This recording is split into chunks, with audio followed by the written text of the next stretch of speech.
2002, Beverly Hills, California. A man with a heavy Bible stalks an elderly gentleman. He demands that he swear on it. The elderly gentleman is clearly angry. The stalker persists, calling the old man a liar, a coward, and a thief to his face, before promptly receiving a punch to the jaw. The elderly gentleman is Buzz Aldrin, an aeronautical engineer, pilot, and the second person to walk on the moon. His opponent is Bart Sibrel, a director. He has made several films about how the American government faked the moon landing. The scuffle ends with the police being called and a report filed. Ultimately, the Los Angeles prosecutor's office declines to bring charges against the former astronaut. Sibrel is not the only one who believes that Americans never walked on the moon. He has regularly conducted polls on whether the moon landing was faked since the 1990s. The proportion of lunar program skeptics in the United States ranges from 6% to a whopping 35%. In 2023, 18% of Americans didn't believe their compatriots had walked on the moon, and another 17% doubted it. In this video, I'll explain how the theory that astronauts' moonwalks were fabricated was conceived, how this theory reached Russia, who is spreading it in Russia, the conspiracy theorists' arguments, and why Stanley Kubrick couldn't film the Apollo landings. And I'll also answer questions like, can Americans replicate the achievements of more than half a century ago? And what evidence is there that Americans actually walked on the moon? So, let's figure it out. This work should be called Zoomer crystallization centers, but few people use that term yet.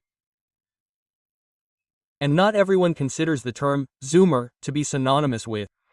So, at the beginning of the video, I've planted some useful information for our fellow scientists. A young scoundrel, not yet 26 years old. And such scoundrels, admittedly, are smarter. The American Aerospace Agency NASA has been openly recruiting in droves for almost 60 years. And this foreign agent is now hiding somewhere abroad and, apparently, thinks that God himself has given him a chance to sell out to the Americans. But first, why I consider him under the table. Here, as proof that the Americans flew to the moon, he showed you the case of astronaut Olldrin. I will repeat this episode again. Pay attention. 2002, Beverly Hills, California. A man with a heavy Bible is stalking an elderly gentleman. He demands that he swear on it. The elderly gentleman is clearly angry. The stalker does not let up and calls the old man a liar, a coward, and a thief to his face. And then he gets punched in the jaw. And answer this question for yourself. That scoundrel Штефанов told his listeners why the journalist demanded Olldrin be subdued. What kind of terrible confession was this, that Olldrin committed a crime just to avoid taking the oath? We understand from the context that all Olldrin had to do was place his hand on the Bible and say, yes, I was on the moon, and that's it. And that, by the way, would have removed any doubts from the other US astronauts, including NASA itself. But instead, Olldrin struck the journalist who was doing his job. Olldrin did something that, in California, carries a penalty of 6 months in county jail and a $2,000 fine. That's even if he strikes an ordinary person who wasn't doing his job without causing serious injury. But if he strikes someone who was doing their job, a police officer, a doctor, or a journalist, then the penalty for assaulting such people is very high. The director was doing his job, collecting information to inform the American people that NASA had embezzled funds allocated for the moon missions. And yet, I emphasize again, Olldrin committed a criminal offense.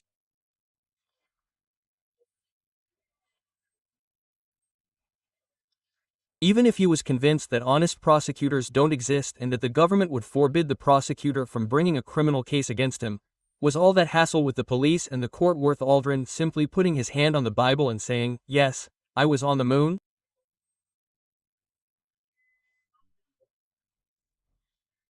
It should be added here that oaths after the oath are treated completely differently in the USA.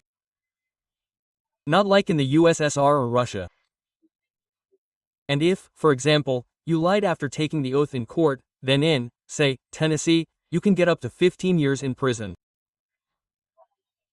Not only that, in the US, such a liar would be stripped of, say, voting rights or the right to own a gun.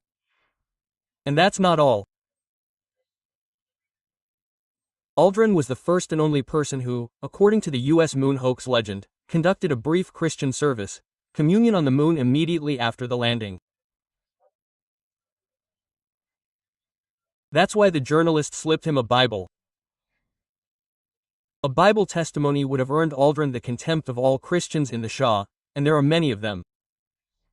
And most importantly, Штефанов can be a complete fool when it comes to the exact sciences, which he confirms. But how can one not understand that the insulted Oldrain was obliged to sue this journalist for publicly calling him a liar, a coward, and a thief, and broadcasting this to the entire world in his film? If Oldrain had actually flown to the moon, he would have stripped this journalist of his pants in court. Likewise, the US Aerospace Agency was obliged to strip in court anyone who dared to claim that Americans weren't on the moon. However, both Oldrain and NASA have been licking their chops for 67 years, and they've been licking their chops at the accusations of ripping off America. How can an intelligent person understand this, other than the fact that Americans never landed on the moon? Incidentally, Штефанов lifted this episode from the works of those known as conspiracy theorists, and skeptics. And if this young talent were not just vile but also smarter, he wouldn't have cited this Oldrain incident as proof that Americans were on the moon.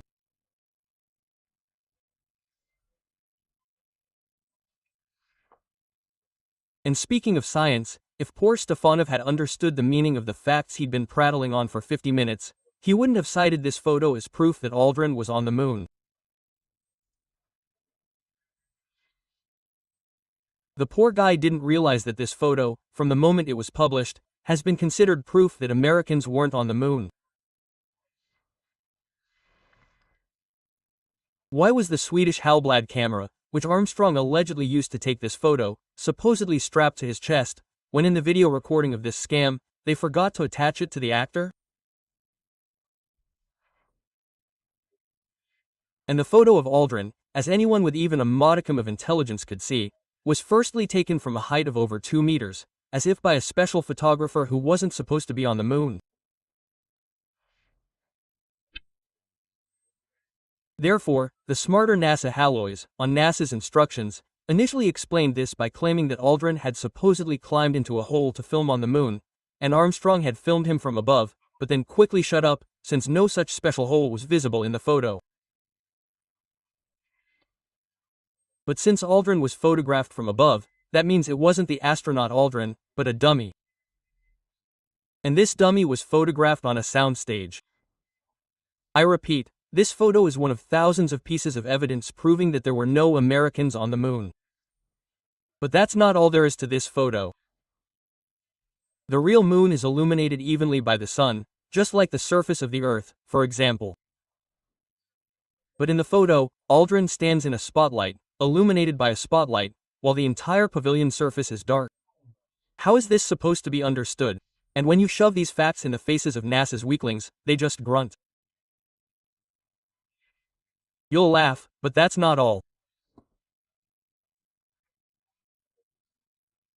In this ceremonial photo supposedly of Oldrain, you can see some kind of fabric strap descending from his chest. What's that for?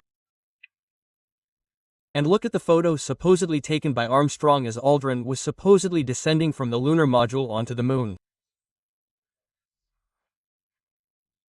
If you look closely, you can clearly see that this isn't a person, but a doll, tied to the steps of a ladder with that very same strap to keep it from falling.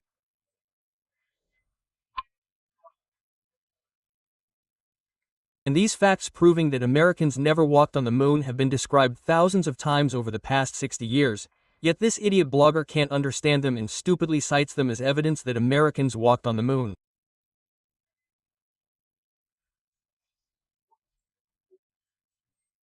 How can you explain anything to these idiots if they don't understand either what they're saying or the arguments you're using to make them smarter? After all, Conspiracy theories are just idiots, excuses for why they can't understand what happened. And conspiracy theories are circumstances that a fool can't understand. And a fool can't understand the significance of the fact that neither Oldrain, nor any other astronaut, nor NASA as a whole, have ever filed or are filing lawsuits against people who claim to be astronauts, and that NASA is a bunch of scammers who robbed America under the guise of landing on the moon. A fool can't understand the significance of Oldrain being strapped to the steps of the ramp. What can you expect from a fool? He doesn't understand, hasn't understood before, and won't understand now what I wrote above.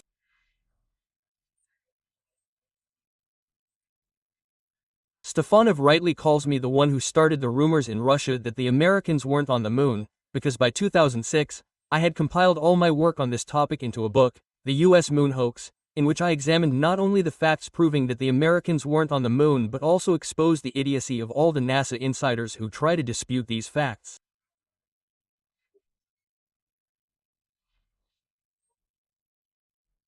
Incidentally, a reader from Israel recently informed me that a subsequent edition of this book of mine is still being sold in Israeli bookstores.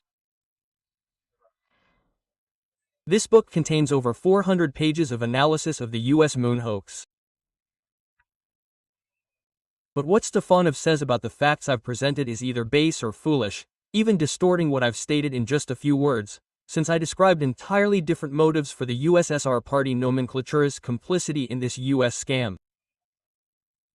Theories about a lunar conspiracy first appeared in the nationalist patriotic press in the 1990s. In 1999, Yuri Mukin, editor-in-chief of the Dual newspaper, published an article titled Scam Number 2. The author eventually expanded the article into a book and published it under the title, The US Lunar Scam. According to Mukin, the Soviet leadership was aware that the Americans were deceiving the public but kept silent.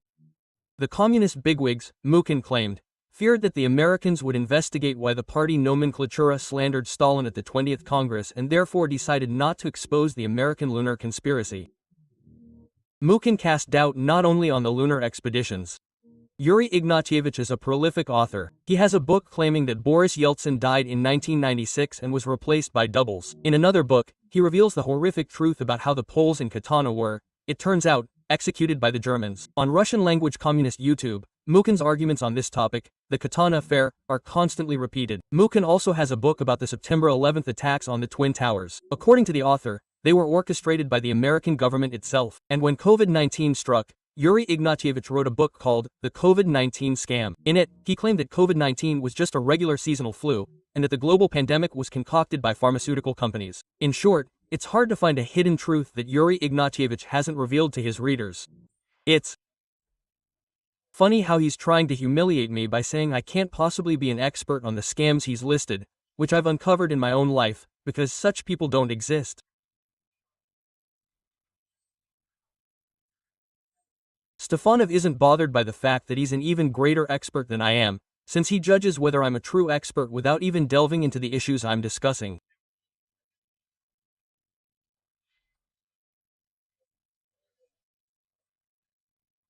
So, my question to him is appropriate. How do you, a young fool, know whether I'm right or wrong in my work if you understand nothing about these matters, since you've never even looked into these issues, but have stupidly followed the opinions of a community of experts who are just as idiotic as you?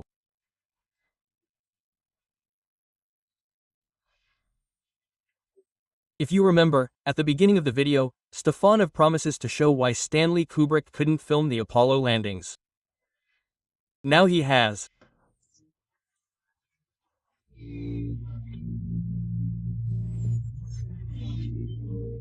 It turns out that the great English director Stanley Kubrick, who made the first science fiction film in cinema history, 2001, A Space Odyssey, released in 1968, filmed footage of the lunar landing and the astronauts' walk on the moon for NASA a year before the moon landing.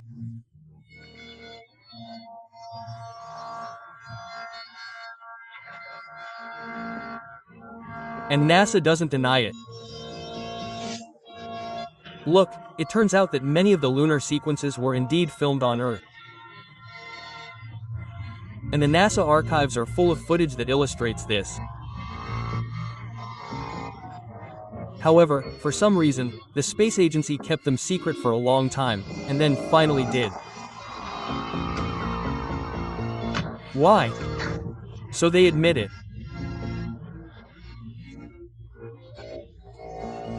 We're talking about specially shot footage, commissioned by NASA in case they couldn't obtain lunar images for some reason.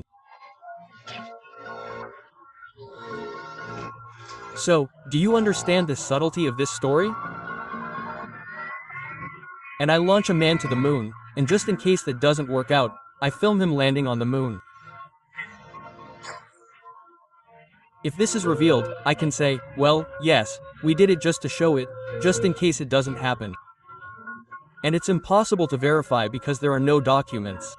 But perhaps Stanley Kubrick actually filmed some footage for broadcast, as Leonov himself believes. This is extremely unlikely. Incidentally, the footage from 2001 Odyssey, despite its plausibility, is noticeably different from the footage from the lunar landings. Different film stock, different angles, the effects of weightlessness and lunar gravity look different. Of course, this won't convince a seasoned conspiracy theorist. They'll say that the cunning Kubrick used different techniques to deflect suspicion. Incidentally, Mikhalkov forgot to mention an important argument about Kubrick for conspiracy theorists. They love to cite Kubrick's 1980 film, The Shining. In it, they believe, the director hints to viewers that he participated in the fake lunar landing. The main character's employer bears a striking resemblance to Kennedy. The hero's child wears a sweater with the Apollo logo. The creepy room number isn't the same as in Stephen King's original book, but it corresponds to the number of miles from Earth to the moon. In the photograph, the main character is clutching a note, but his hand is grabbed. This is a clear signal. This is how Kubrick wanted to tell us the truth through the language of cinema. Apparently, Kubrick did a good job of forging the lunar landing, but then his conscience tormented him, and he encrypted the confession in his new film. Incidentally, Kubrick filmed 2001 Odyssey for Metro-Goldwyn-Mayer, not NASA. Kubrick never filmed anything for NASA. Mikhalkov supports his claim that the British director allegedly filmed for NASA with a screenshot of a Russian newspaper publication. The publication doesn't mention the crew quarters. It tells how Neil Armstrong's widow found her husband's belongings from the moon landing in a storage room, including a video camera containing valuable footage. Incidentally, it mentions that NASA has released recordings of the astronauts' landing rehearsals. The author, for some reason, claims this will put an end to insinuations of a fake landing. Although NASA had been publishing archival photos and videos of pre-flight training for a decade by that point, this is unlikely to convince skeptics. Furthermore, the author recalls cosmonaut Leonov's assertion that some of the landing footage was allegedly staged for television. The publication's effect is ultimately contradictory. An inattentive reader is likely to be confused about which recordings are being referred to, the actual landings from the recovered camera or the training sessions published by NASA. But let's return to Mikhalkov. Following a screenshot with a quote about astronaut training footage, he shows actual footage of the lunar landing. Perhaps, as they say, he's casting a shadow over the matter. As we can see, any of Nikita Sergeevich's inconvenient facts can easily be refuted, but to do so, we need to delve a little deeper. Of course, most people who watch this video with Mikhalkov won't double-check the facts. But the authority of the famous director and Oscar winner is appealing. But such a famous person can't spout nonsense. Unfortunately, as we see, he can. These aren't the only arguments used by proponents of the moon landing conspiracy theory. This is all the evidence he has to prove that Kubrick didn't film the Apollo landings.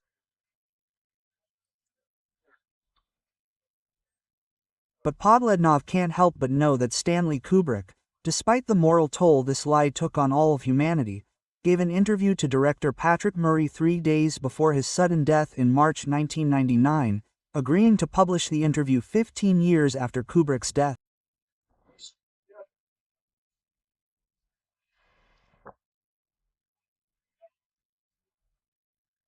Murray published it in 2014. The interview is 15 minutes long, so I'll include it as an appendix to this video so as not to overburden the purpose of this video. And I'll emphasize that you've already seen for yourself that Podlednov didn't say a word to his audience about Kubrick's confession. And I could parse all 50 minutes of this Stefanov's chatter this way. But in this Baltan, everything is similar. Just words, and not a single promised fact to prove that the Americans were on the moon. For example, Stefanov chatters about laser reflectors without understanding what they are or what actually happens with laser reflectors. He chatters about lunar soil, knowing at least from my book that the Americans don't have a single gram of real lunar soil, and what they do have, they collected from the ground. And they collected it so stupidly that now they won't give it to anyone. Generally speaking, Штефанов claims that all sorts of things are proof of the Americans being on the moon, even things that actually prove the opposite. You can watch Štefanov's video yourself and listen to it in full. What's depressing to me is something else. My work on this American scam has been viewed by 495,000 people over 12 years, with 3,607 comments. Alexander Ivanovich Popov's work has been viewed by 247,000 people over 3 years, with 26,057 comments. That's 657 comments. There was a time when Volodymyr Vysotsky sang, and the channels flowed where they should and eventually ended up where they should. But now, in terms of mental development, people are no longer what they used to be, and what's terrible is that these Zoomers are becoming more and more numerous. And this extremely primitive work of a snot-nosed kid was viewed by 412,000 people in 4 days, with 5,613 comments. It's impossible to sift through these thousands of comments, but in the few hundred I saw, there were no critical comments. Almost all the commentators agree with Štefanov, and their comments either support him or remind him that they, too, are smart. Some will tell me I'm simply jealous of Štefanov. And they'll rightly say, I am, and how can you not be jealous? Today, for example, my work on space, in which I touched on the US lunar hoax, was viewed by less than 8,000 people in 5 months, with only 322 comments. But when you start thinking about who watches me and Popov, and who watches this Štefanov, envy turns to horror. After all, these people have already replaced us. They're becoming the elders of the household, and they're completely incapable of thinking. These Zoomers are only capable of believing or not believing. For example, they learned in school and now believe that objects expand when heated, but they don't understand how this works, and therefore are incapable of applying this belief to what, for example, is connected to this expansion. Surely they've tried reading and listening to my work, this Štefanov, or similar works by other authors, and our words were familiar to them. But the essence of what we were saying was incomprehensible and therefore boring. And since Zoomers already believed in the Americans landing on the moon, our work irritated them, because Zoomers felt like fools. They also don't understand Štefanov's work, even if he weren't lying, since there's nothing to understand in his video. You just have to believe what Štefanov says. Say, if there's a photo of a doll in the spotlight, that means the Americans were on the moon. And most importantly, all this babbling of Štefanov's clever words leads Zoomer to the conclusion that he, Zoomer, is smart too. Zoomers flock to Štefanov to confirm this joyful fact.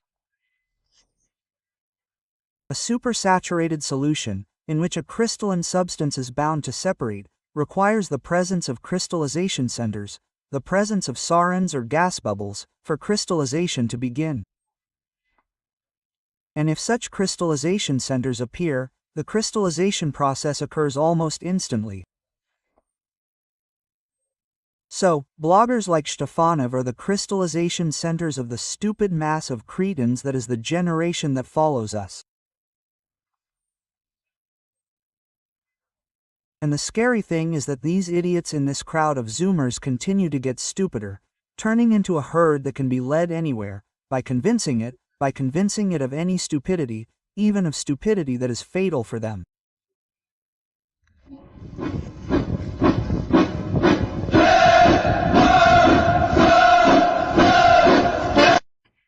That's how it is. Well, as I promised, Stanley Kubrick's confession.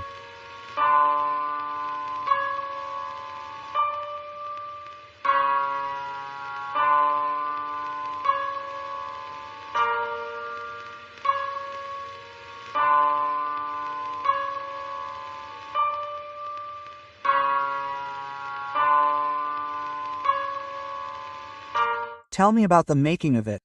So was it difficult? I mean, committing the greatest fraud, whatever you want to call it. I'm not saying much about that, I know, so I'm not making more judgment, but making this huge ambitious technical landing, was it harder than 2001? Was it very difficult? What was experience like? So 2001 was harder than faking the moon landing. It actually was, because you learned things on 2001, and yes, I mean 2001 was very ambitious, and that's not to say that the moon ambar things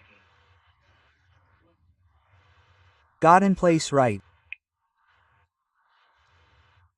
So what was it was easy for? Well, first of all, I think a whole lot about the morality of it. As I said, if I had, I might have been more hidden, more stifled. Could more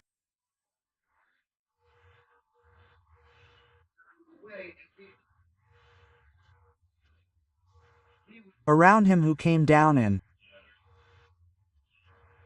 step for man. And what have you?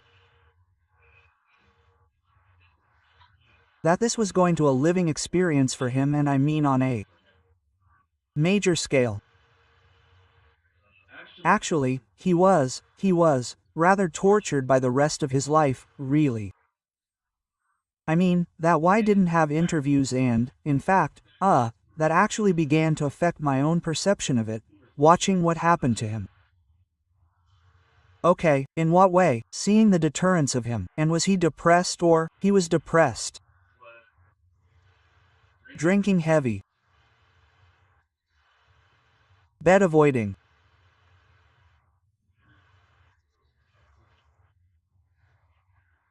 People.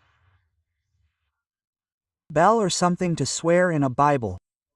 Mean, when I say affected me, that's why there was so much time in between films. 4.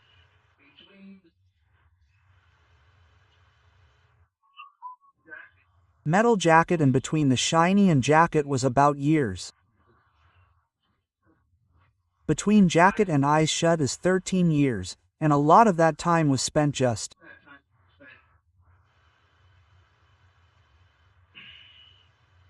just emotionally processing. It became very conflicting for me. I was proud of my work, but at the same time, and this was a lot because of Neil's influence. Not consciously. He didn't do this to me consciously, but I spent a lot of time with him, and each time I did, I became more and more bothered, troubled by my own participation in this. Okay. What would he say? I mean, what did he explain the sorts of his depression? I mean, he was on the tears. He didn't cry. I wouldn't say he cried, but he was on the tears so many times because of what he did. I mean, you know, right?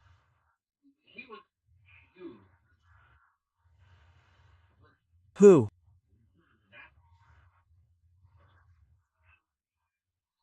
Did not that I mean why he go up? I wonder why they promised to seek in years when they figured it out. They keep lying about it being possible. So why you think he did? Why do I'm strong do it in first place? He thought they kept saying we be ready in 3 years, and you'll go just lie now, go in years, the funding will keep going, and we figure this out. You go, oh actually go right, yeah, and but they lying, you know, and then he figured it out and he got really, you know, so cynical, got it. So why did Armstrong go, such a moral principled man? If why would he go on a fake moon mission? I don't believe that. Well, they str him along because they him to believe, oh don't worry, we going to have money in a few years and actually go, and then you have techie.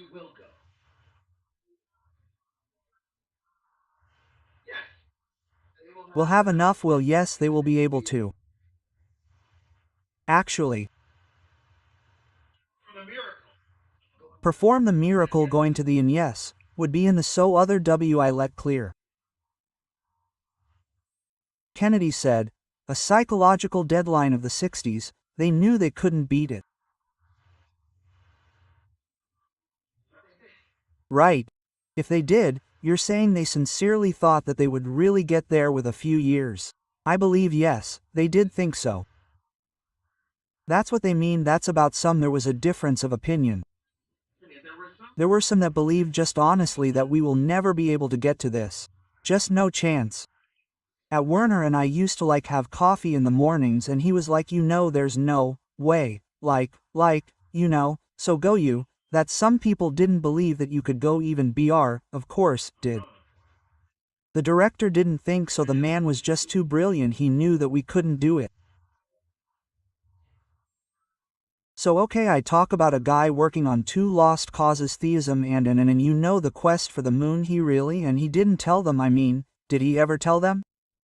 Did he tell the president, we can't go?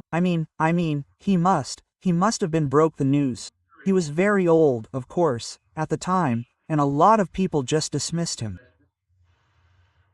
Younger, more ambitious people, some of them really thought we could get there or wanted to believe it. Maybe on a conscious level, they knew we couldn't, but they just wanted to believe the impossible because they were so full of themselves and the dream. Yes, the dream.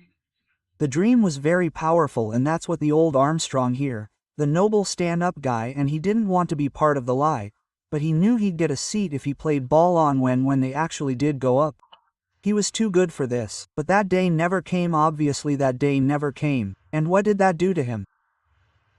Gradually drove him. Deteriorated.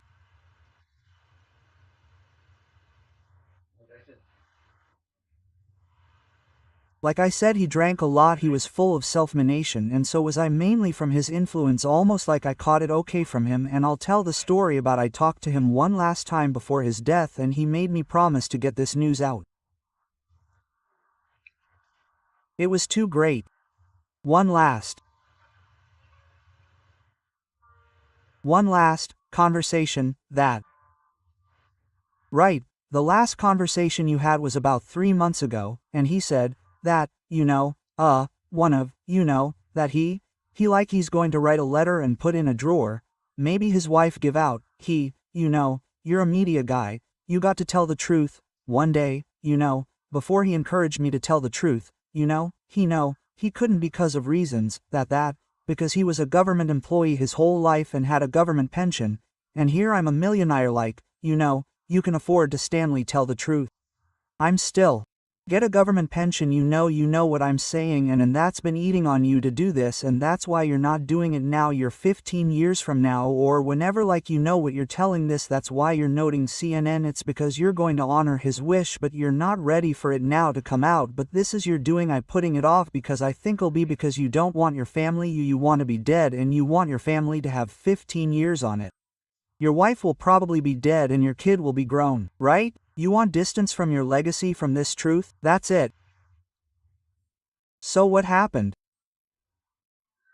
What really motivated contacting me as a filmmaker was I talked to Neil and I really felt, and that's why I arranged for you to interview me, because I wanted, let's talk about the motive. So really got to you. It sounds like he's the impetus of this entire confession in a way. It's like a theme, so he really made you become circumspect about this.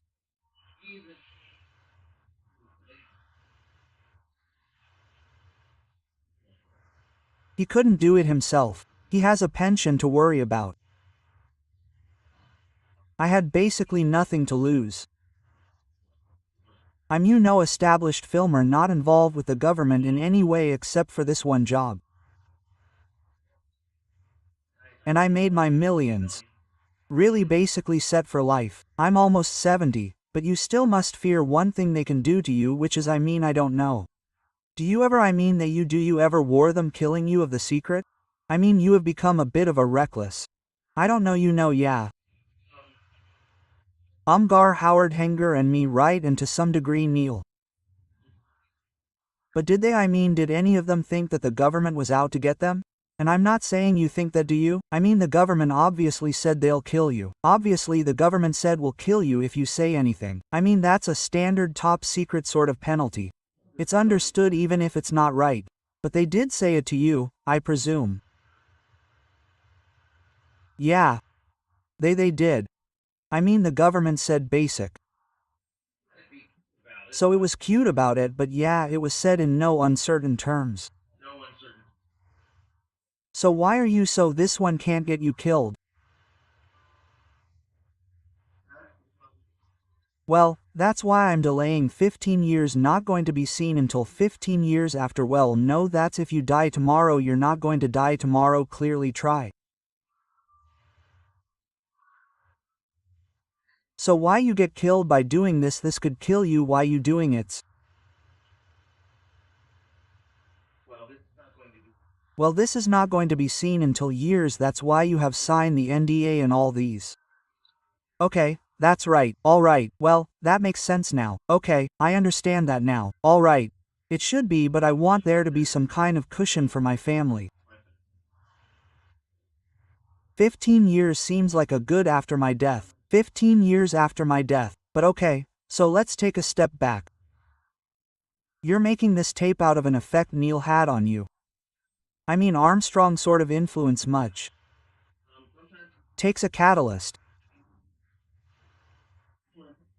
I mean, you know some inside, you know what, right? I mean, I went for years just thinking I was doing the right thing just through my art, you know, and then something comes along that you even recon as a temptation because you're so sweet.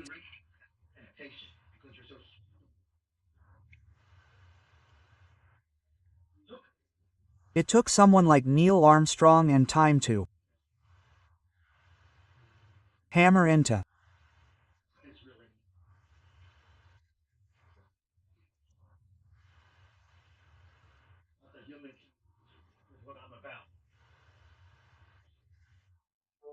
So you very proud and virility and proud of this thing, yes, conflicted. I mean, I still think maybe it's a terrible thing to say, maybe not, but I look at that or even think of it. I just remember it and I think this was Mayaking, I still think so. Right. I mean, it's the greatest, it's my goddamn masterpiece. It's better than 2001. It's better than Of Glory or Barry Lyndon or Doctor Strange, which I love, and you're in now, that's the moon landing itself, and what a triumphal story that is. Oh, were you involved in any of the other missions at all, or is that just the one? I mean, would they just take your thing, or was it a one-off, or did you do them all? I mean, you just did 11. It brought you back after 12 failed. Okay, just to do 13. That's it. And Neil helped you with that. So was it just a one-off? I mean, you do them all? I did 11 and 13 as well. Did you 13? Okay, not 12. Why? Why is 13 a failure then? Why you? Well, they brought me back. And why? But why did you make it 12? How, do you mean? How did 12 fail? How did it? I'm asking you a character, how did 12 fail? Nobody watched it. No one cared. Yeah, I'm sorry. Okay, so you did 11 and 13. Why? Why do you make 13 and like a failure? Why you? 12 was a disaster, me anyway. People, that's why they had to play golf up. So I mean, golf was, possible, okay. That would have been able, that's true, but a golf match, I mean golf game on the moon, right? Okay, so they W getting the ratings, that wasn't my idea. I will not take credit for that. Okay, so it was really a ratings this year that they 12 didn't pull to the ratings that 11 did. And so why did you come up with 13 storyline, like what, how that happened? Yeah.